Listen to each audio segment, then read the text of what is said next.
आज हम रोज़ की भांति आप लोगों के बीच उपस्थित है बिहार एसएससी के लिए टेस्ट सीरीज लेकर। तो ये टेस्ट सीरीज रेगुलर आता रहेगा।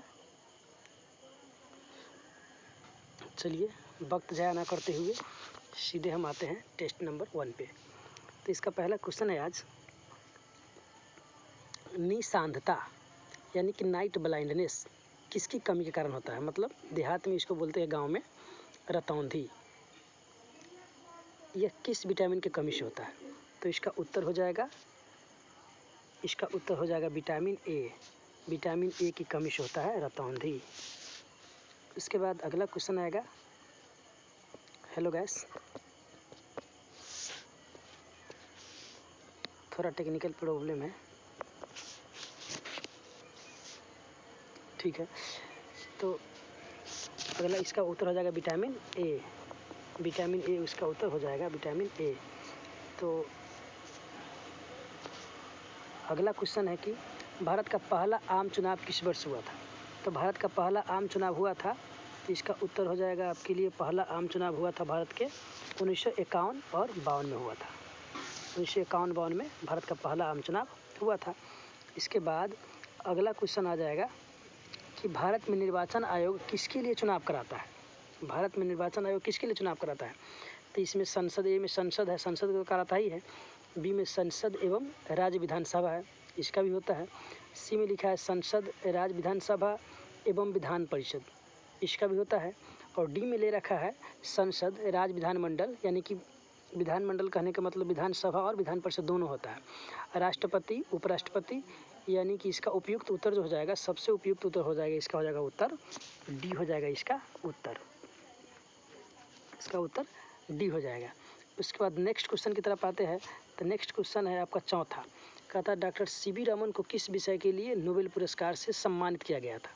हाँ, आप जानते हैं डॉक्टर सीवी रमन को नोबेल पुरस्कार से सम्मानित किया गया था 1930 में। तो ये भौतिक के क्षेत्र में दिया गया था, इसको रमन प्रभाव के लिए दिया गया था भौतिकी के क्षेत्र में। तो इसका उत्तर हो जाएगा ए। इसका उत्तर ए हो जाएगा। इसके बाद नेक्स्ट क्वेश्चन आते हैं क्वेश्चन नंबर 5 पे, बसंत विषुव कब होता है।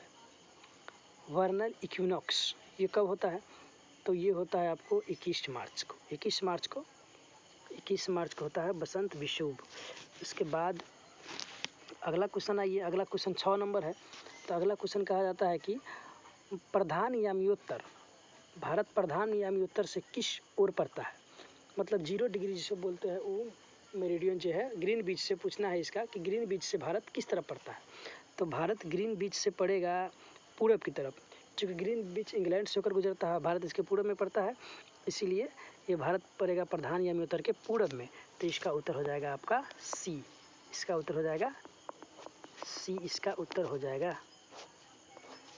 जाएगा सी। अब नेक्स्ट क्वेश्चन है क्वेश्चन नंबर 7 की ओर चलते हैं। तो कहता है वर्ष 2011 की जनगणना के अनुसार सर्वाधिक जनसंख्या घनत्व वाला केंद्र शासित प्रदेश कौन है। ए में ले रखा है दिल्ली, बी में ले रखा है लक्षद्वीप, सी में दादर नगर हवेली और डी में दमन द्वीप है। तो इसका उत्तर हो जाएगा आपका दिल्ली। दिल्ली केंद्र शासित प्रदेश है जिसमें सबसे ज़्यादा संख्या घनत्व, तो इसका उत्तर हो जाएगा, इसका उत्तर आप ले लीजिए दिल्ली। उसके बाद नेक्स्ट क्वेश्चन को देखते हैं, क्वेश्चन नंबर 8 की बात करते हैं। तो क्वेश्चन नंबर 8 है, किस भारतीय सम्राट ने बौद्ध धर्म को विश्व धर्म में परिणत कर दिया। एक ए में लीजिए बिंबिसार, बी में ऑप्शन है प्रसेनजीत, सी ऑप्शन है अशोक और डी में ऑप्शन ले रखा है कनिष्क। तो आप सब लोग जानते हैं कि अशोक ने बौद्ध धर्म के प्रचार प्रसार के लिए काफ़ी कोशिश किया। उसने श्रीलंका में अपने पुत्री को भेजा था प्रचार के लिए। तो उसने भी कई तीर्थ यात्रा किया था प्रचार के लिए। तो इससे है क्या, बौद्ध धर्म को विश्व में परिणत कर दिया किसने। तो इसका उत्तर हो जाएगा सी, यानी कि अशोक ने। इसका उत्तर हो जाएगा सी। अब अगला क्वेश्चन की तरफ देखते हैं। तो अगला क्वेश्चन नंबर 9 की तरफ आते हैं। क्वेश्चन नंबर 9 है, हड़प नीति डॉक्ट्रिन ऑफ लैप्स का सृजक कौन किया था। तो आप ले लीजिए, ए में उत्तर है, ए में ऑप्शन ले रखा है Lord Hastings, option number B Lord Dalhousie, option number C Lord Wellesley और लास्ट ऑप्शन है लॉर्ड मिंटो। तो आप जानते ही है कि हड़प नीति का सृजन किसने किया था, लॉर्ड डलहौजी ने किया था। और इसमें कई राज्य सबको हड़प लिया था इसने, जैसे सतारा, सबसे पहले सतारा को हड़पा था। उसके बाद जैतपुर संबलपुर का हरका था, उदयपुर को हड़पा था, झांसी को, फिर नागपुर को, इस तरह से उसने कई राज्य को हड़प लिया था। तो इसका उत्तर हो जाएगा आपका, इसका उत्तर हो जाएगा लॉर्ड डलहौजी, इसका उत्तर हो जाएगा सी। अब नेक्स्ट क्वेश्चन की तरफ आते हैं, क्वेश्चन नंबर 10 की तरफ आते हैं। तो क्वेश्चन नंबर 10 पे आइए, कहता है कि केंद्र सरकार द्वारा बढ़ते लिंगानुपात को कम करने के लिए बेटी बचाओ बेटी पढ़ाओ योजना की शुरुआत की गई है। तो इस योजना की शुरुआत कब किया गया है?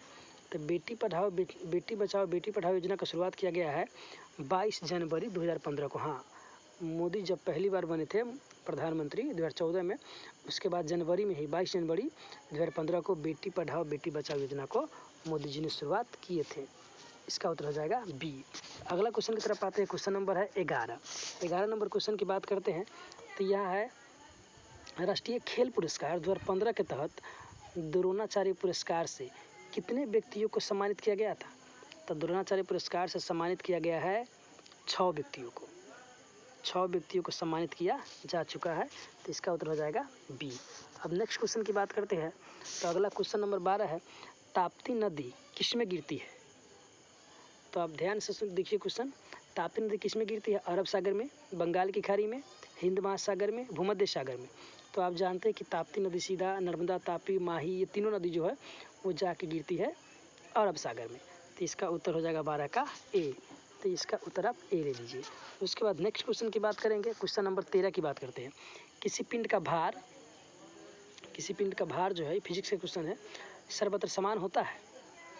भूमध्य रेखा पर न्यूनतम होगा, उत्तरी ध्रुव में न्यूनतम होगा, दक्षिणी ध्रुव में न्यूनतम होगा। आप इसको ध्यान से पढ़िए। किसी पिंड का भार जो है अधिकतम होता है ध्रुव पर और न्यूनतम होता है भूमध्य रेखा पर। तो इसमें लिखिए भूमध्य रेखा पर न्यूनतम होगा, ये उत्तर हो जाएगा इसका 13 का उत्तर हो जाएगा बी। तो आप इसका उत्तर ले लेंगे, 13 का उत्तर हो जाएगा बी। अब नेक्स्ट क्वेश्चन की बात करते हैं।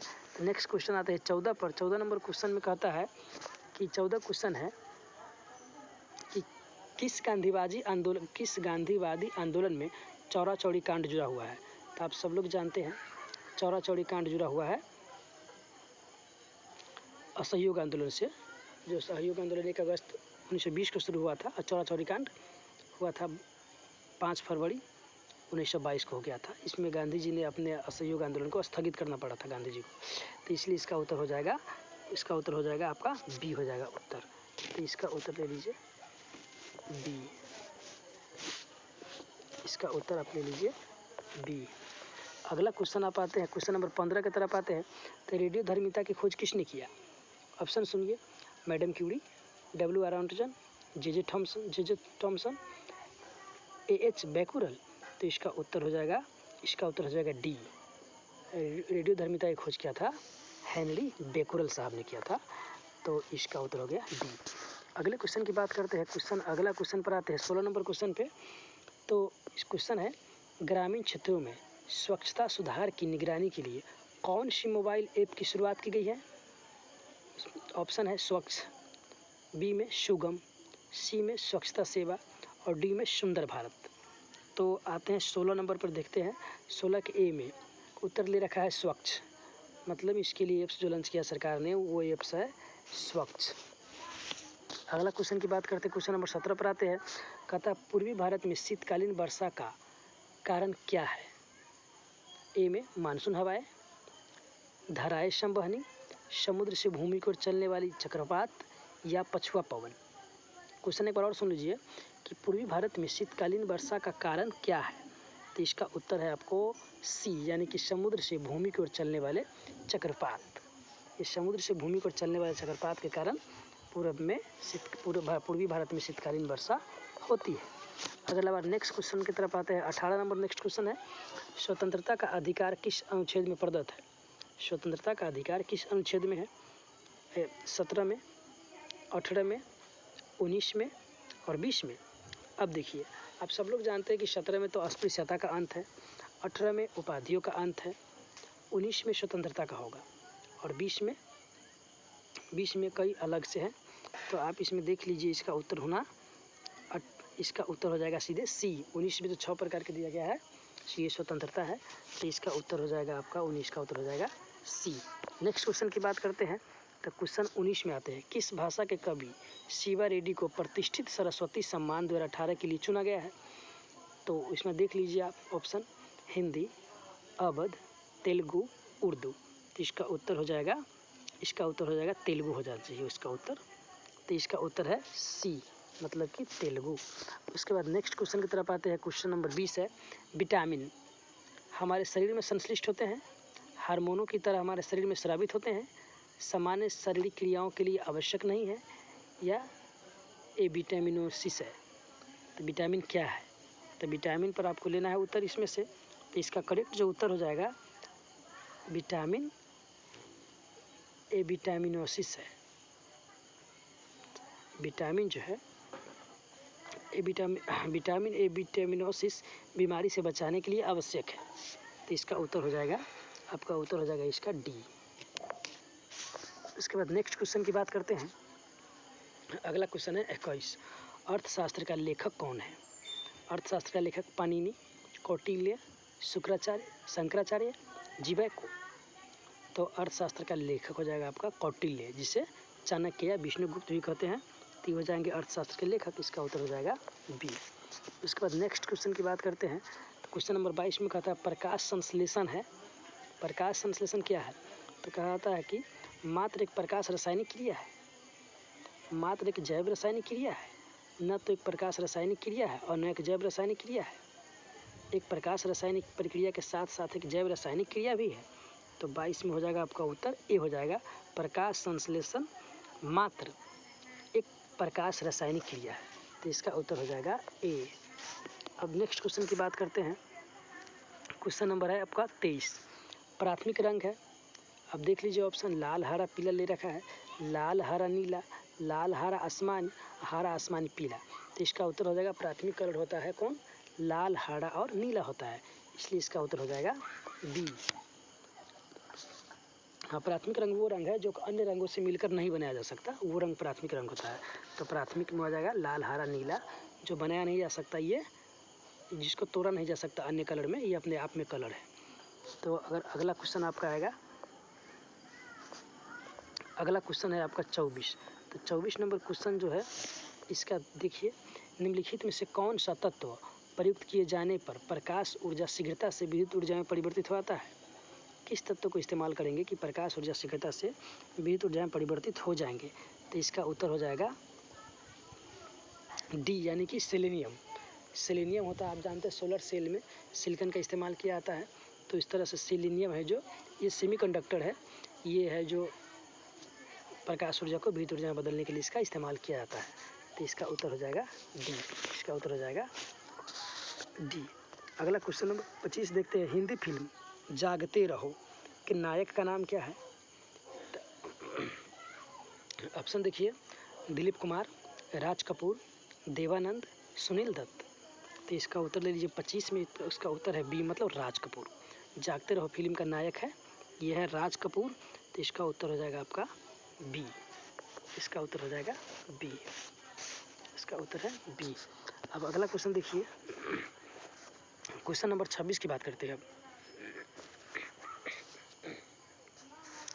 डायबिटीज़ के मरीज के लिए इंसुलिन का कार्य है रक्त में चीनी के स्तर को नियंत्रण करना, चीनी के आधिक्य को ग्लाइकोज में न बदलने देना, चीनी के आधिक्य को मूत्र के साथ बाहर जाने देना, इनमें से कोई नहीं। तो इसका उत्तर होगा ए, रक्त में चीनी के स्तर को नियंत्रित करना। डायबिटीज़ के मरीज के लिए इंसुलिन का कार्य क्या है? रक्त में चीनी के स्तर को नियंत्रण करना। रक्त में चीनी के स्तर को नियंत्रित करके रखता है, तो खून मीठा नहीं होता है और डायबिटीज नहीं होता है। तो इसका उत्तर हो जाएगा आपका ए, पहले ही इसका उत्तर है। उसके बाद अगला क्वेश्चन की बात करते हैं। क्वेश्चन 27 है, द्रव धातु है। अब देखिए द्रव धातु कौन है? द्रव धातु है तो ये सोडियम, बेरिलियम, लिथियम, ये तो सॉलिड है। द्रव धातु है पारा, पारा जिसे हम मरकरी कहते हैं। इसका उत्तर हो जाएगा डी। अगला क्वेश्चन नंबर है, अगला क्वेश्चन आइए, क्वेश्चन है 28। भारतीय संविधान है, भारतीय संविधान है संघीय है या असंघीय है या एकात्मक है या अर्धसंघीय है? तो इसका उत्तर आप ले लीजिए डी। भारतीय संविधान न संघीय है, न असंघीय है, न एकात्मक है। भारत का संविधान जो है अर्धसंघीय है। भारत का संविधान अर्धसंघीय है। इसके बाद नेक्स्ट क्वेश्चन की बात करते हैं। विद्युत धनात्मक अधातु कौन है? विद्युत धनात्मक अधातु। अधातु तो ऋणात्मक होता है, लेकिन विद्युत धनात्मक अधातु कौन है? तो विद्युत अधात्मक धनातु लीजिए आप, विद्युत धनात्मक अधातु ये हो जाएगा हाइड्रोजन। हाइड्रोजन को देखते हैं दोस्त, हाइड्रोजन अधातु है, फिर भी इधर से यह फर्स्ट कॉलम में रखा गया है, यानी कि फर्स्ट जो पीरियोडिक टेबल है उसमें इसको रखा गया है, आवर्त सारणी के फर्स्ट आवर्त में रखा गया है, पहला आवर्त में इसको रखा गया है धातु की तरफ से, चूंकि इसमें ये धनात्मकता की गुण होती है इसीलिए। तो इसका उत्तर हो जाएगा आपका हाइड्रोजन वाला का उत्तर हो जाएगा सी, इसका उत्तर हो जाएगा सी। नेक्स्ट क्वेश्चन है, क्वेश्चन नंबर हम लेते हैं 30 में। तो कहता है कि तांबा एल्युमिनियम की अपेक्षा अच्छा चालक है, क्योंकि तांबे का विशिष्ट प्रतिरोध एल्युमिनियम से अधिक है। बी में तांबे का विशिष्ट प्रतिरोध एल्युमिनियम से कम है। सी में तांबे की विशिष्ट चालकता एल्युमिनियम से कम है। और डी में रखा है इनमें से कोई नहीं। तो इसका उत्तर आपका हो जाएगा बी, क्योंकि तांबे के विशिष्ट प्रतिरोध जो एल्युमिनियम से कम है, तांबे का विशिष्ट प्रतिरोध एल्युमिनियम से कम है, इसलिए तांबे से होकर इलेक्ट्रॉन ज़्यादा प्रवाह करेगा, इसलिए ये चालकता इसका बढ़ जाएगा। तो इसका उत्तर हो जाएगा बी। अब अगला क्वेश्चन की बात करते हैं, 31 नंबर क्वेश्चन है, किस युद्ध में राणा प्रताप अकबर से पराजित हुए थे? अब देखिए, खानवा का युद्ध हुआ था बाबर और राणा सांगा के बीच। हल्दी घाटी युद्ध हुआ था जो 18 जून हल्दी घाटी युद्ध हुआ था 18 जून 1576 ईस्वी को हुआ था, अकबर और महाराणा प्रताप के बीच। तो इसी में अकबर ने महाराणा प्रताप को पराजित किया था। तो इसका उत्तर हो जाएगा बी, इसका उत्तर हो जाएगा बी। नेक्स्ट क्वेश्चन की बात करते हैं। अब क्वेश्चन नंबर 32 पर आते हैं। कहता है कि हिमालय का चीर मतलब पाइन का वृक्ष किस प्रकार का वृक्ष है? पाइन का वृक्ष किस प्रकार का वृक्ष है? तो ए में है कोंधारी, पतझर, कंटीला या दुर्लभ काष्ठ। तो 32 का हो जाएगा एक कोंधारी वृक्ष। पाइन का वृक्ष है, चीर का वृक्ष जो हिमालय में पाया जाता है, ये कोंधारी वृक्ष है। तो इसका उत्तर हो जाएगा आपको ए, 32 का उत्तर हो गया ए। नेक्स्ट क्वेश्चन की बात करते हैं। तो नेक्स्ट क्वेश्चन आएगा 33। भारतीय संविधान सभा द्वारा किस दिन पारित किया गया था? भारतीय संविधान सभा द्वारा किस दिन पारित किया गया था? तो आप सब लोग जानते हैं, पारित किया गया था 26 नवंबर 1949 ईस्वी को पारित किया गया था। तो इसका उत्तर हो जाएगा सी, इसका उत्तर हो जाएगा सी। 26 नवंबर 1949 को पारित किया गया था, लेकिन संविधान पूर्ण रूप से लागू हुआ था 26 जनवरी 1950 को। इस दिन पारित किया गया था, अंगीकृत किया गया था, ऐसा भी क्वेश्चन आता है। अब अगला क्वेश्चन है, क्वेश्चन नंबर 34 की बात करते हैं। अलाउद्दीन खिलजी द्वारा प्रचलित बाजार नियंत्रण व्यवस्था की देखरेख किस विभाग या मंत्रालय के नियंत्रण अधीन था? मतलब अलाउद्दीन खिलजी ने बाजार नियंत्रण प्रणाली जो लागू किया था, तो किस विभाग के अंतर्गत आता था? आप देखिए, दीवान रियासत, दीवान रिसालत, दीवान ए इंसा और दीवान ए अर्ज। 34 का उत्तर है आपका ए है दीवान रियासत। तो अलाउद्दीन खिलजी ने बाजार नियंत्रण व्यवस्था लागू किया था और दीवान रियासत के अंतर्गत आता था, ये विभाग था जिसके अंतर्गत ये आता था। उसके बाद अगला जो क्वेश्चन है, अगला क्वेश्चन है 35 का। जहांगीर के दरबार में पक्षियों का सबसे बड़ा चित्रकार था कौन? पक्षियों का चित्रकार था, पक्षियों का चित्रकार तो हो जाएगा उस्ताद मंसूर होना चाहिए। तो इसका उत्तर सीधे हाँ डी है, उस्ताद मंसूर था। उसके बाद एक और इसमें उत्तर आता है, जहांगीर के दरबार में बैल का चित्र बनाया था, तो वो बनाया था अबुल हसन रहेगा, लेकिन वो इसमें नहीं पूछा, इसमें तो सिर्फ पंछी का पूछा हुआ है। तो इसका उत्तर हो जाएगा डी। तो इसका उत्तर आप ले लीजिए, डी उत्तर है। उसके बाद कहता है, निम्नलिखित में से किस गवर्नर जनरल की इंग्लैंड लौटने पर महाभियोग का सामना करना पड़ा था? महाभियोग का सामना करना पड़ा था, तो आप देखिए, महाभियोग का सामना तो इसमें करना पड़ा था, वो वारेन हेस्टिंग को करना पड़ा था, लेकिन हाँ ऑप्शन डी में है वारेन हेस्टिंग, तो इनको सामना करना पड़ा था। तो इसका उत्तर हो जाएगा डी। अब नेक्स्ट क्वेश्चन की बात करते हैं, क्वेश्चन नंबर 37 है। मोहम्मद पैगंबर के जन्मदिन पर कौन सा पर्व मनाया जाता है? तब मोहम्मद पैगंबर के जन्मदिन पर मनाया जाता है पर्व बी, उसका उत्तर हो जाएगा ईद अल मिलादुल नबी। मोहम्मद पैगंबर के जन्मदिन पर ईद अल मिलादुल नबी उत्सव मनाया जाता है, इस्लाम में है ये। तो इसका उत्तर हो जाएगा बी।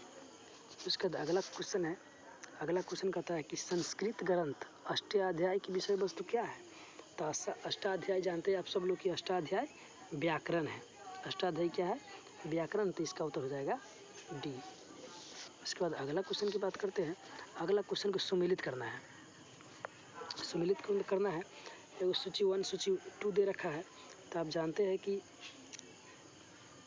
शिव कुमार शर्मा संतूर वादक है, तो हो जाएगा ए का 3। उसके बाद शिव कुमार शर्मा, आप इसका ले लीजिए उत्तर क्या रखा है, उत्तर 39 का सी लीजिए। शिव कुमार शर्मा, जब शिव कुमार शर्मा संतूर वादक है तो शिव कुमार शर्मा संतूर है, तो मतलब ए का उत्तर 3। ए का उत्तर 3 वाला ऑप्शन एक ही है, सी है। तो ऐसे इससे ही पता चल जाता है कि सी है। उसके बाद कहता है कि मल्लिका अर्जुन मंसूर जो था वो मल्लिका अर्जुन मंसूर हिंदुस्तानी संगीत से जुड़ा हुआ है। बीजी जोग, तो बीजी जोग जो है वायलिन से जुड़ा हुआ है। अमजद अली अकबर खां जो था सरोद वादक था। तो इसका उत्तर इस तरह से हो जाएगा सी। उसके बाद कहता है कि से अगला देखिए, अगला क्वेश्चन है कि मंगोलॉयड प्रजाति की प्रमुख विशेषता निम्नलिखित में से कौन सी है? मंगोलॉयड प्रजाति की विशेषता कौन सी है?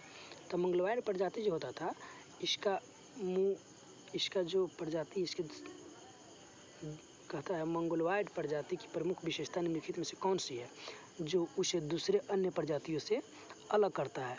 तो इसका उत्तर मुड़ी हुई तिरछी आँखें। मंगोलॉयड प्रजाति के जो लोग हैं उसका आँख थोड़ा मुड़ा हुआ तिरछा होता है, तो यही इसका में प्रमुखता है। तो इसका ऑप्शन ले लीजिए आप, एक हो जाएगा। उसके बाद अगला क्वेश्चन है 41।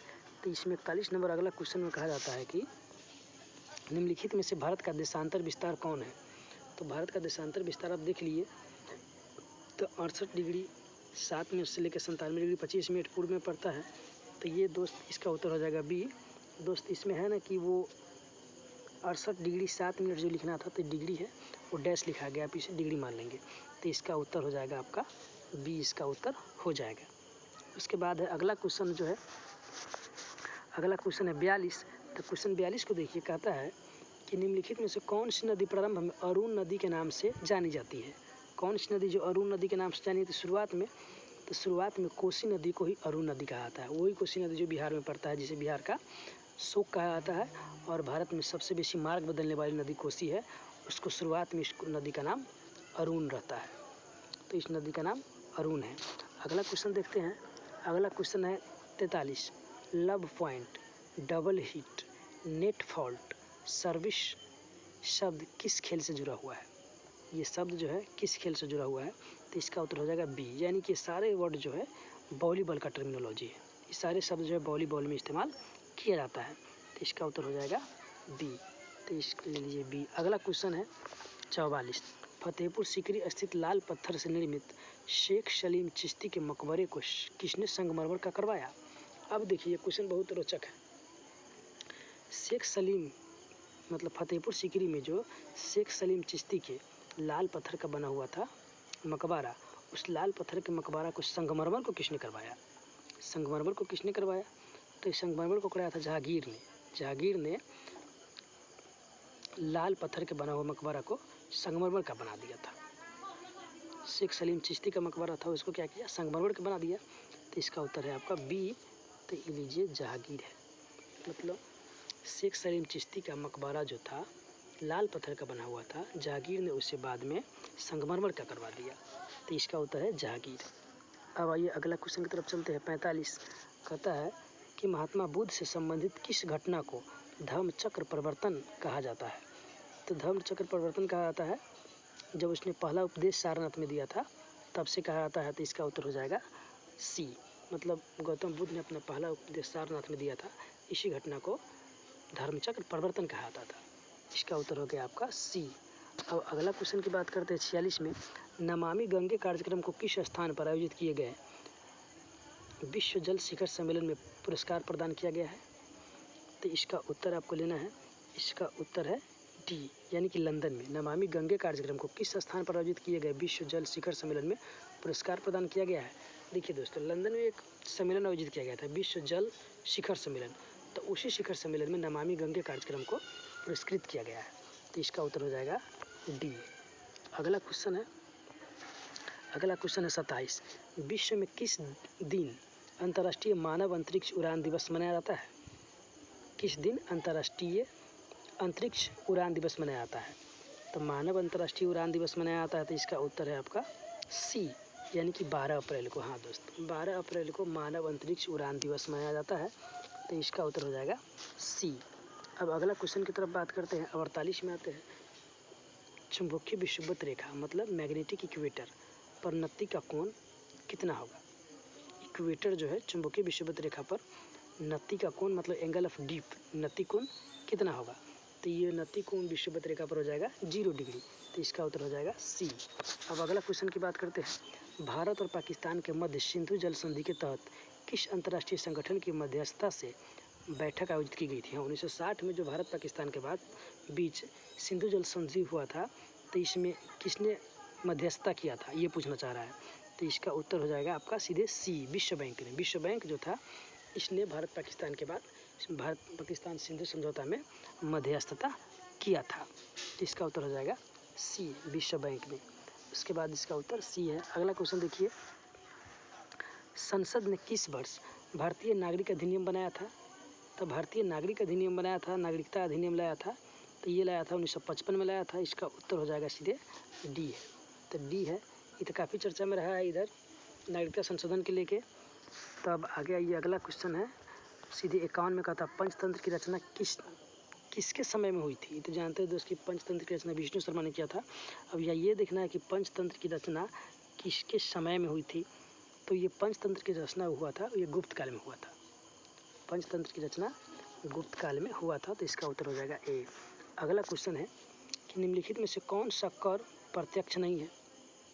प्रत्यक्ष कर कौन सा नहीं है? तो आयकर जानते हैं प्रत्यक्ष है, उपहार भी प्रत्यक्ष है, उसके बाद संपत्ति भी प्रत्यक्ष है। तो सीमा कर जो होगा वो अप्रत्यक्ष होगा। तो इसका कहता है निम्नलिखित में से कौन सा कर प्रत्यक्ष नहीं है? प्रत्यक्ष नहीं है पूछ रहा है, तो 52 का उत्तर है सी, सीमा शुल्क जो है वो अप्रत्यक्ष नहीं है। सीमा शुल्क अप्रत्यक्ष कर है, आय, उपहार, संपत्ति, ये तीनों जो है ये प्रत्यक्ष कर है, सीमा जो है अप्रत्यक्ष कर है, तो इसका उत्तर हो जाएगा सी। अब अगला क्वेश्चन आते हैं कि 53 में कहता है जापान की कला इकेबाना संबंधित है किससे? पुष्प सजने से है, चित्रकारी से है, बाघ संगीत से है, या वृक्षारोपण से है? तो इसका उत्तर हो जाएगा आपका ए, जापान का एक कला इकेबाना जो फूल को सजाने की कला है, तो इसलिए इसका उत्तर हो जाएगा, इसका उत्तर आप ले लीजिए, इसका उत्तर हो जाएगा ए। अब नेक्स्ट क्वेश्चन देखिए 54 है कि वित्तीय वर्ष शुरुआत होता है, भारत में वित्तीय वर्ष का शुरुआत होता है, आप जानते हैं कि 1 अप्रैल से 31 मार्च तक होता है। बस वित्तीय वर्ष का शुरुआत 1 अप्रैल से 31 मार्च तक होता है, तो इसका उत्तर हो जाएगा 54 का उत्तर हो जाएगा ए। लेकिन इसमें क्या किया है कि मार्च को इसने ले लिया है 30 दिन का, लेकिन वो गलती हो गया है, आप 1 अप्रैल से 31 मार्च लेंगे, तो इसका उत्तर हो जाएगा आपका 54 का ए। उसके बाद कहता है कि से अगला क्वेश्चन देखिए, अगला क्वेश्चन 55 है। नेताजी सुभाष चंद्र बोस ने स्वाधीन भारत की सरकार की घोषणा की थी। स्वाधीन भारत की सरकार की घोषणा कब की थी? तो इसका उत्तर आप लेंगे 55 के, देखिए 55 का उत्तर रहेगा बी, 21 अक्टूबर 1943 को। हाँ, 1942 में भारत छोड़ो आंदोलन हुआ था, तो कहा जाता है कि गांधी सुभाष चंद्र बोस ने देश को आज़ाद घोषित कर दिया था। कब?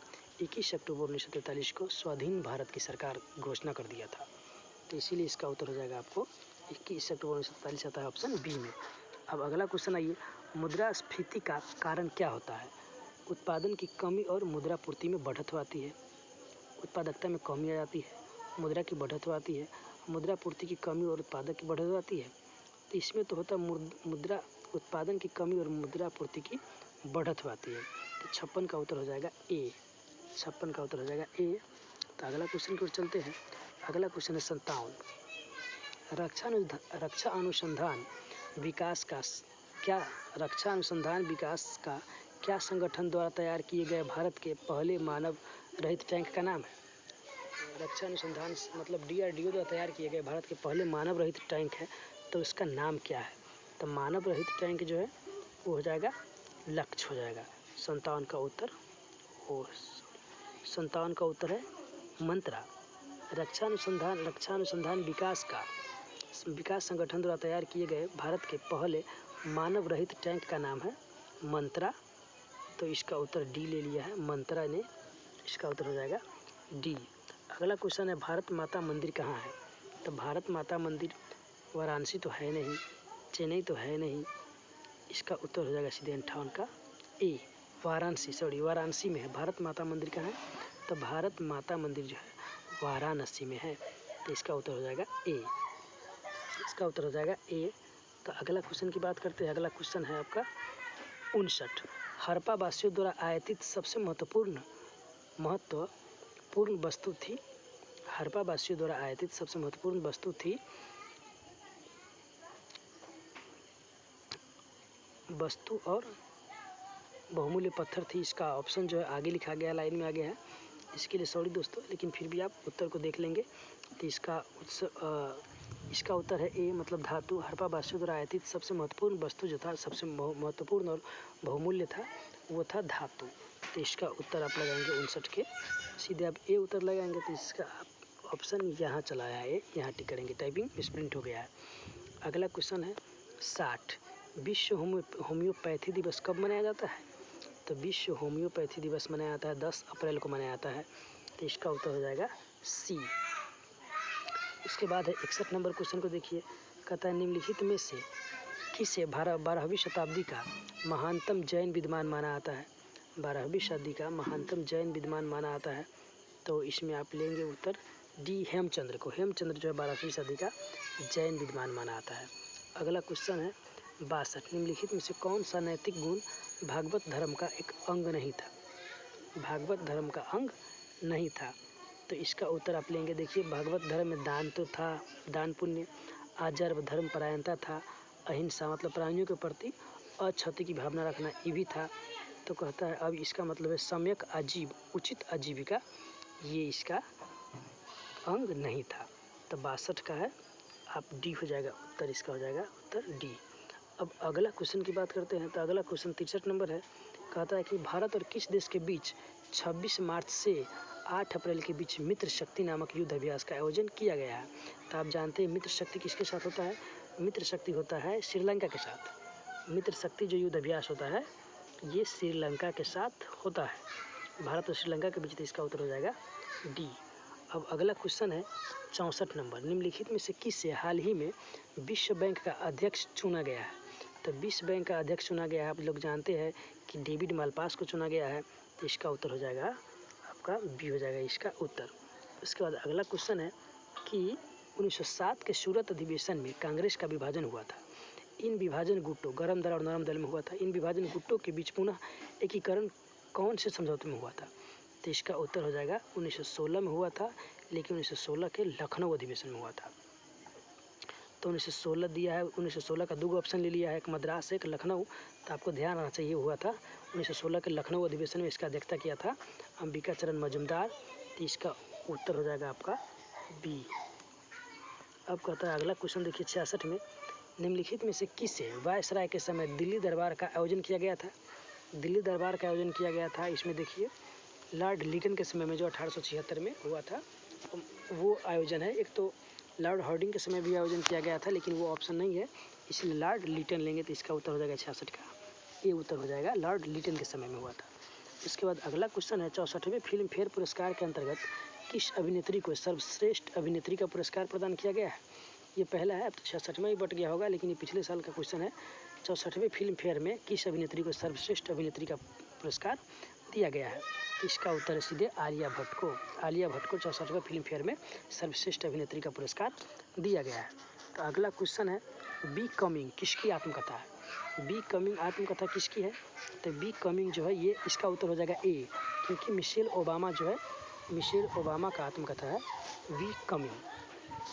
अगला क्वेश्चन है संसद के प्रत्येक सदन की बैठक की कार्यसूची में पहला विषय निम्नलिखित में से कौन सा होता है?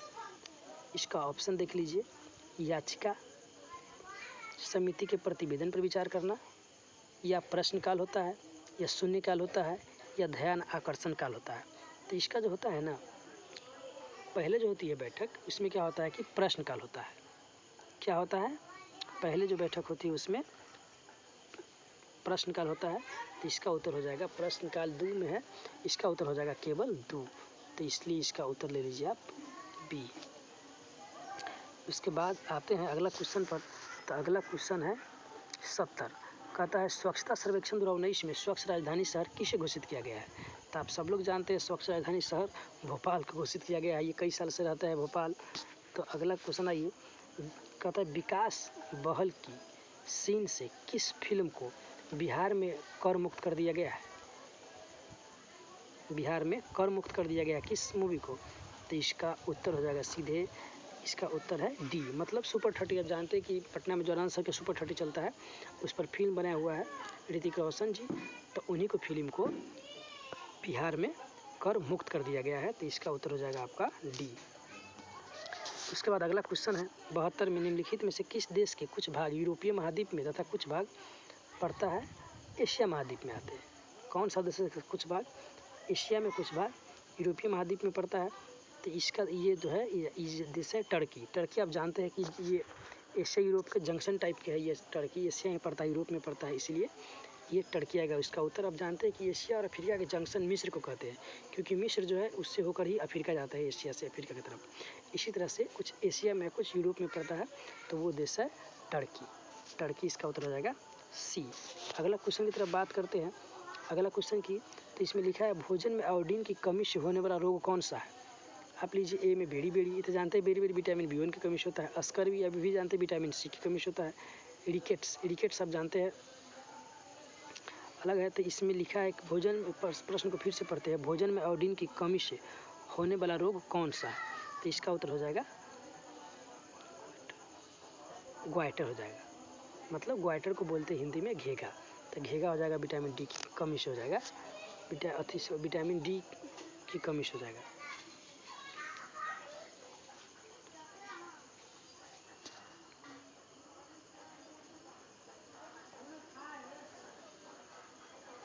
अगला क्वेश्चन है 74 नंबर, मधुमेह रोग संबंधित है किससे।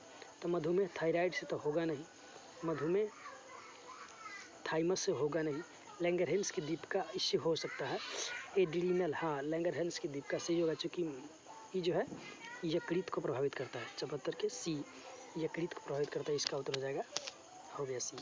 उसका अगला क्वेश्चन है 75 में, स्वास्थ्य व्यक्ति का रक्त होता है अम्लीय होता है या क्षारीय होता है या उदासीन होता है या इनमें से कौन है। आप जानते हैं कि रक्त का पीएच जो होता है 7.4 होता है, इसका मतलब हुआ कि स्वास्थ्य व्यक्ति का रक्त जो होता है वो क्षारीय होता है।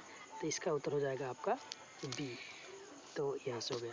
अगला क्वेश्चन है 76 में, निम्नलिखित में से यक्षमा ट्यूबरकुलोसिस का रोगन है, मतलब कौन सा उसका रोगाणु है। तो इसमें आप जानते हैं कि जो होता है बैक्टीरिया का वजह से होता है, तो इसका उत्तर हो जाएगा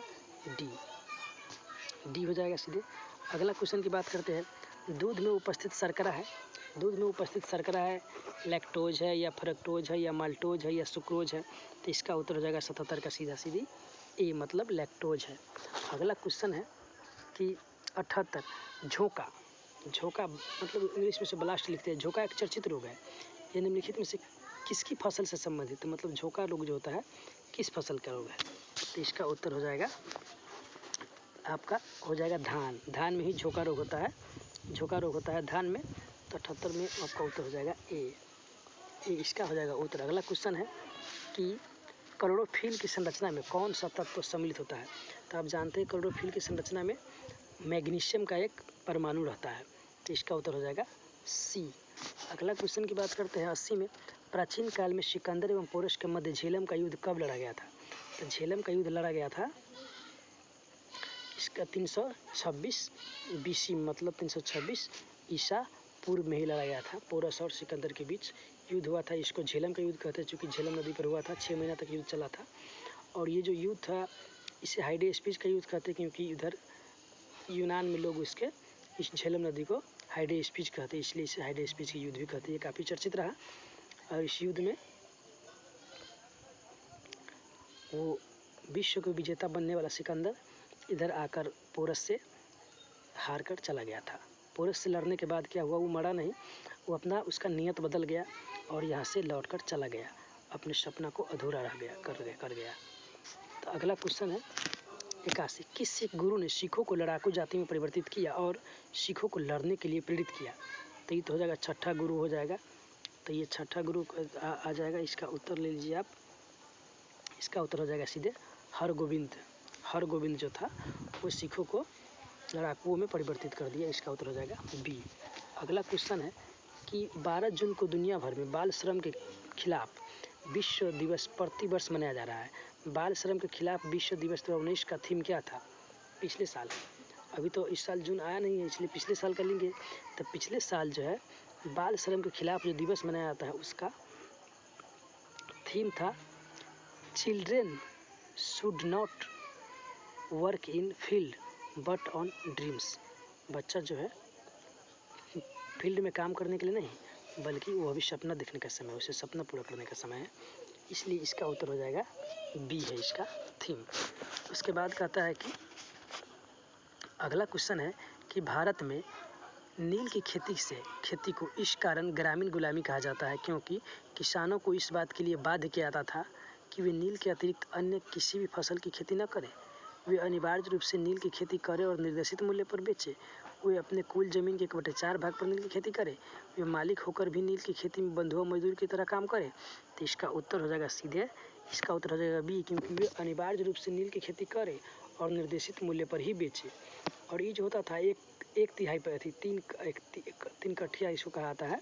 3 कट्ठा में करना अनिवार्य था और अंग्रेजों द्वारा जो निर्देशित मूल्य है उसी मूल्य पर बेचना है और खेती करना अनिवार्य ही था 3 कट्ठा में। इसे 3 कट्ठिया सिस्टम भी कहते हैं और इसी को गांधी जी ने भंग किया था। तो इसका ऑप्शन हो जाएगा बी सही। उसके बाद अगला क्वेश्चन है 84 के, सूर्य से आने वाले ताप का कुल कितना प्रतिशत पृथ्वी तल पर पहुंच पाता है?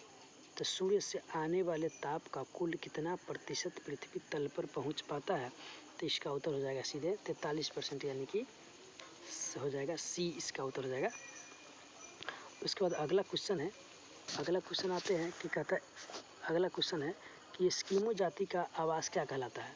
तो एस्किमो जाति का जो आवास होता है वो होता है इग्लू, बी। आप जानते हैं इग्लू जो होता है ना वो बर्फ़ का घर होता है, गोला होता है, बर्फ़ गोल टाइप का घर होता है बर्फ़ का। एस्किमो जाति निवास करते हैं, इसको इग्लू बोलते हैं। अगला क्वेश्चन है महावीर के जन्म स्थल कुंडग्राम बिहार के किस जिले में पड़ता है? तो ये आप सब लोग परिचित होंगे, बिहार के ये वैशाली जिले में पड़ता है। तो इसका उत्तर हो जाएगा 86 के सीधे बी। अगला क्वेश्चन है कि तीस्ता जल विद्युत परियोजना भारत के किस राज्य की प्रमुख बहुउद्देशीय परियोजना है? तो आप जानते हैं कि तीस्ता नदी निकलता है सिक्किम के चोलामू झील से, तो ये सिक्किम में ही होगा ये। तो इसका उत्तर है 87 का सीधे आप उत्तर ले लेंगे बी, मतलब सिक्किम से ही, सिक्किम का बहुउद्देशीय परियोजना है। उसके बाद कहता है कि किसी भी राज्य विधान परिषद के कुल सदस्यों की संख्या का कितना भाग किसी विश्वविद्यालय के कम से कम 3 वर्ष पुराने स्नातकों द्वारा चुना जाएगा? तो इसका होता है 1/12 भाग, यहाँ 1/12 लिखना था, मिसप्रिंट है। 1/12 भाग जो होता है वो 3 साल पुराने ग्रेजुएट छात्र द्वारा चुना जाता है। तो इसका उत्तर हो जाएगा डी, आप उसे 1/12 बना लेंगे। तो अब अगला क्वेश्चन है 89 में कहता है कि C12, इसको ऐसे लिखना था, ये इसको लिखना था, इस तरह से लिखना था, C2 C12 और H26 लिखना था। ये एथेन ग्रुप का, एल्केन ग्रुप का है, तो लेकिन इसको इस तरह से लिख लिया, आप समझ लेंगे इस तरह लिखा हुआ है। तो C12 H26 अनुसूत्र वाले एक हाइड्रोकार्बन को गर्म करने पर C8 और H18 अनुसूत्र वाला एक दूसरा हाइड्रोकार्बन बनता है। परिवर्तन की यह प्रक्रिया क्या कहलाती है? तो परिवर्तन की यह प्रक्रिया कहलाती है भंजन, मतलब क्रैकिंग करते हैं, भंजन या क्रैकिंग करके इस तरह बना देते हैं। उसके बाद अगला क्वेश्चन है कि मृगनयनी के लेखक है मृगनयनी। तो मृगनयनी के लेखक ये कौन है? आप जानते हैं ये पुस्तक है मृगनयनी, तो इसका लेखक है वृंदावन लाल वर्मा। मृगनयनी के लेखक है वृंदावन लाल वर्मा। तो इसका उत्तर हो जाएगा डी। तो इसका उत्तर आप ले लेंगे डी। अगला क्वेश्चन की तरफ चलते हैं। अगला क्वेश्चन है सीधे 91 नंबर है, कहता चंद्रमा पर सर्वप्रथम राष्ट्रीय झंडा फहराने वाला देश कौन था? आप जानते हैं कि सबसे पहले चंद्रमा पर कदम रखने वाला नील आर्मस्ट्रांग और वो थे अमेरिकी, तो प्रथम बार झंडा फहराने वाला देश अमेरिका ही होगा। तो इसका उत्तर हो जाएगा सीधे डी। अब अगला क्वेश्चन की बात करते हैं, इसका उत्तर हो जाएगा डी। अब अगला क्वेश्चन की बात करते हैं कि एनीमोमीटर प्रयुक्त होता है। हाँ, एनीमोमीटर एक यंत्र है, किसको मापने में प्रयोग होता है? तो वायुमंडलीय दाब को मापने में नहीं, नमी को मापने में, नहीं वायु के वेग को मापने में, हाँ वायु की दिशा में वेग को मापने में एनीमोमीटर का प्रयोग होता है, जानते हैं। उसके बाद तो इसका उत्तर हो जाएगा आपको सी। इसमें जानते हैं कि वायुमंडलीय दाब मापने में बैरोमीटर का इस्तेमाल होता है, नमी को मापने में वो हाइग्रोमीटर का प्रयोग होता है, वर्षा मापने में नेफोमीटर का प्रयोग होता है, रेनगेज का प्रयोग होता है। लेकिन जो क्वेश्चन है एनीमोमीटर का प्रयोग किस में होता है, तो यह हो जाएगा वायु के वेग मापने में या दिशा मापने में। अगला क्वेश्चन है कि 93 है कि मनुष्य अपने रक्त का कितना प्रतिशत दान दे सकता है। हाँ, मनुष्य के शरीर में जो रक्त है तो अपने रक्त का कितना % वह दान दे सकता है, तो इसका उत्तर हो जाएगा सीधे सी, मतलब 10%। अगर मनुष्य के शरीर में 5 लीटर रक्त है तो वो इसका मतलब हुआ कि 5 लीटर है तो वो आधा लीटर रक्त दान कर सकता है, तो इसका उत्तर हो जाएगा ई, सी हो जाएगा इसका उत्तर। उसके बाद कहता है अगला क्वेश्चन है कि विश्व में संख्या की दृष्टि से सबसे बड़ी मानव जाति निम्नलिखित में से कौन सी है। तो विश्व में सबसे बड़ी मानव जाति काकेसाइड जानते हैं आप, काकेसाइड जो है संख्या की दृष्टि से सबसे बड़ी संख्या में है। उसके बाद है कि 95 में कहता है कि सोने के आभूषण बनाते समय उसमें कौन सी धातु मिलाई जाती है। तो हम सब लोग जानते हैं कि सोना तो बहुत कीमती होता है और शुद्ध सोना का तो आभूषण बन नहीं सकता, क्योंकि सोना काफ़ी सॉफ्ट होता है, मेलिएबल धातु होता है, तो उसे थोड़ा हार्डेस्ट लाने के लिए उसमें तांबा मिला दिया जाता है। तो 95 का उत्तर हो जाएगा आपका ए। अगला क्वेश्चन है कि बौद्ध धर्म के संस्थापक गौतम बुद्ध गृह त्यागने के उपरांत सर्वप्रथम गए, सर्वप्रथम कहाँ गए, तो सर्वप्रथम जानते हैं कि वो अलार कलाम से शिक्षा लिया था जाकर। तो आप देखिए इसका उत्तर है वो गए थे सारनाथ अथी वैशाली के समीप अलार कलाम के आश्रम में, चूँकि पहला गुरु इसका अलार कलाम ही था। उसके बाद रुद्रक राम पुत्र उसे मिला था वहाँ राजगीर में। अब इसका अगला क्वेश्चन है 97 में बिहार की प्रथम महिला मुख्यमंत्री कौन है। इससे आप सब लोग वाकिफ होंगे, बिहार के प्रथम महिला मुख्यमंत्री है राबड़ी देवी। तो 97 का उत्तर आप सब लोग जानते हैं। अगला क्वेश्चन है कि ग्रेगर मेंडल निम्न में से किसके प्रतिपादन हेतु प्रसिद्ध है। तो ग्रेगर मेंडल प्रसिद्ध है क्या, तो ये अनुवांशिकता के नियम के लिए प्रसिद्ध है, ये भी आप लोग जानते हैं। इसका उत्तर हो जाएगा सी। उसके बाद अगला क्वेश्चन है कि निम्नलिखित में से किसने फ्रेंच ओपन टेनिस टूर्नामेंट द्वारा इसका पुरुष एकल खिताब जीता था। तो इसका उत्तर हो जाएगा सीधे राफेल नडाल ने जीता था। अगला क्वेश्चन है कि निद्रा रोग पैदा करता है, निद्रा रोग किससे होता है, तो आप जानते हैं निद्रा रोग होता है जो ट्रिपैनोसोमा इसका कारक है, तो ट्रिपैनोसोमा से होता है। तो इसका उत्तर हो जाएगा आपको ट्रिपैनोसोमा आपको है बी में, तो इसका उत्तर हो जाएगा बी। तो दोस्तों तो आप बताएंगे कमेंट करके कि यह वीडियो कैसा लगा। अगर आपको अच्छा लगा हो तो लाइक ज़रूर करें, अगर रेगुलर आपको वीडियो चाहिए तो सब्सक्राइब भी कर दें, जिससे आपको नोटिफिकेशन मिलता रहेगा। ठीक है गाइस, फिर आपको अगले टेस्ट लेकर उपस्थित होऊंगा। तो आप सबको सुनने के लिए, वीडियो देखने के लिए धन्यवाद।